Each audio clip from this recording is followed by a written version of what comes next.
Ever stumbled across a design with a font you just have to use, but have no idea what it's called? Well, today I'm going to show you how to identify fonts in Canva quickly and easily so you can recreate any design without guessing. The first method is super straightforward. If you're working with an existing Canva design, just click on the text box you're curious about. Then head to the font drop-down menu.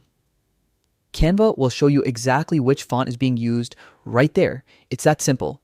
But what if you found a font in an image or a design outside Canva? Don't worry, there's a way around that too.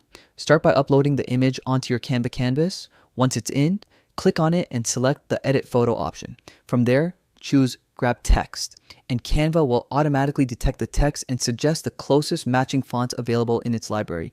This is perfect for turning inspiration into editable designs. If you want to get even more precise, you can manually compare the details of the font, look at the serifs, roundness of letters, and any unique characters, and match them with Canva's font options. It takes a bit more time, but it's a foolproof way to find the perfect match. And that's it. Whether you're using a text box in Canva, extracting from an image, or comparing fonts manually, you now have all the tools to identify fonts like a pro. Start experimenting and watch your designs level up instantly.